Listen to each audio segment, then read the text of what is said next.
వంట రాని వాళ్ళైనా సైతం ఈజీగా చేసుకోగలిగే చికెన్ దమ్ బిర్యానీ చేసుకుందామండి. చాలా చాలా రుచిగా టేస్టీగా ఉంటుంది. ముందుగా మిక్సీ జార్లో ఒక కప్పు ఉల్లిపాయలు, అరకప్పు టమాటా ముక్కలు, 4 అంగుళాల అల్లాన్ని ముక్కలుగా కట్ చేసి వేసుకోండి.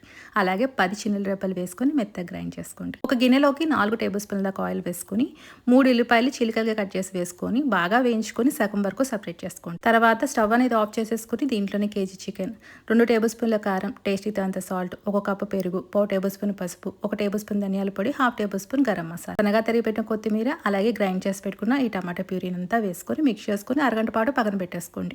కేజీ దాకా రైస్ ని కూడా అరగంట పాటు నానపెట్టేసుకొని చికెన్ ని మనం ఉడికించేసేసుకుందామండి. చికెన్ ఉడికే లోపు మనం రైస్ కూడా ప్రిపేర్ చేసుకుందాం. 1 లీటర్ వాటర్ లో హోల్ బిర్యానీ మసాలా, 1 టేస్టీ తగినంత సాల్ట్, 1 టేబుల్ స్పూన్ దాకా బిర్యానీ మసాలా పౌడర్ వేసుకోండి. నీళ్లు మరుగుతున్నప్పుడు రైస్ అంతా వేసుకుని దాదాపు 70% వరకు రైస్ ని కుక్ చేసుకుని వడగట్టేసేసుకోండి. ఉడుకుతున్న చికెన్ లోకి చక్కగా మనం వడగట్టుకున్న ఈ రైస్ అంతా వేసుకొని దీంట్లోని ఫ్రైడ్ ఆనియన్స్, అలాగే ఓ 1/4 కప్పు దాకా పసుపు నీళ్ళు వేసుకోండి. గుప్పెడంత కొత్తిమీర వేసేసుకొని మూత పెట్టేసి పైన ఏదైనా బరువు పెట్టేసి ఫస్ట్ హై ఫ్లేమ్ లో ఒక 2 నిమిషాల పాటు ఉంచేసి తర్వాత సిమ్ లో పెట్టేసి ఒక 15 నిమిషాల పాటు మనం కుక్ చేసుకోండి. తర్వాత ఒక 10 నిమిషాలు వదిలేసేసి తర్వాత ఓపెన్ చేస్తూ ఉంటుందండి. ఫ్లేవర్ఫుల్ గా రైస్ పొడిపొడిలాడుతూ చాలా చాలా బాగుంటుంది. ఇంక చూస్తుంటే నేను నోరూరిపోతుంది కదా. ఇంకెందుకు ఆలస్యం, మీరు కూడా సింపుల్ గా చూసి ట్రై చేసి ఎలా వచ్చిందో కామెంట్ చేయండి.